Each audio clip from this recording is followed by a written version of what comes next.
Is-settur tas-saħħa qed jikrolla u ma' kuljum li jgħaddi qed naraw kif il-Gvern m'għandux soluzzjonijiet għal dan is-settur. Dan kien il-messaġġ li twassal waqt konferenza tal-aħbarijiet li kienet indirizzata mix-Shadow Minister Adrian Delija u Ian Vassallo fejn matula tkellmu dwar numru ta' servizzi u sitwazzjonijiet li qed iġibu is-settur tas-saħħa għal kubteħ. Ix-Shadow Minister għas-Saħħa Adrian Delija spjega kif il-Gvern ħareġ tender sabiex sa ftit ġimgħa oħra ċertu servizzi jibdew jiġu offruti mill-privat. Hawnhekk huwa fakkar il-Partit Nazzjonalista qatt ma kien kontra ħidma mal-privat iżda qal ukoll li dan it-tender sar mingħajr konsultazzjoni. Adrian Delija saħaq li din hija konferma ta' dak li ilu jgħid il-Partit Nazzjonalista propju li hemm kriżi fid-Dipartiment tal-Emerġenza u fil-kumplament tas-settur tas-saħħa. Adrian Delija saħaq ukoll li huwa inaċċettabbli li l-pazjenti qed jingħataw mediċini inferjuri kif ukoll li hemm waiting list ma jispiċċaw qatt għall-anzjani, MRIs kif ukoll sabiex jingħataw data għal numru ta' operazzjonijiet.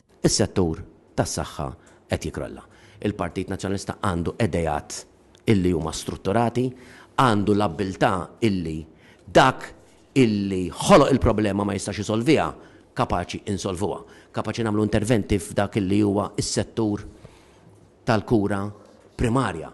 Iċ-ċentri tagħna tas-saħħa illi tħallew f'abbandun illi fejn sar l-investiment tneħħew il-professjonisti minn dawn iċ-ċentri biex infetħu diversi bereċ illi xorta mhumiex qed ikunu effettivi biex xorta l-overpopulation u l-overcrowding fl-isptar prinċipali tagħna ma ġie imtaffi xejn. Min-naħa tiegħu x-Shadow Minister Ian Vassallo saħaq fuq il-ħtieġa li jkun hemm investiment serju fis-settur tas-saħħa għaliex jum wara l-ieħor qed inkomplu nisimgħu kif in-nies qed jistennew sigħat twal fl-emerġenza. Huwa semma l-fatt li issa l-Gvern ta' Robert Abela qed jivvinta l-affarijiet hekk kif ħabbar is-suppost ward ġdida sala temporanja li ilha topera għal aktar minn sentejn u li kienet il-kentin tal-istaff. Ian Vassallo spjega wkoll kif qed tinħoloq instabbiltà fis-settur tas-saħħa b'numru ta' riżenji li daħlu fl-aħħar sigħat. Dalodu stess jirriżenjaw is-CEO tal-Mental Health tas-saħħa mentali,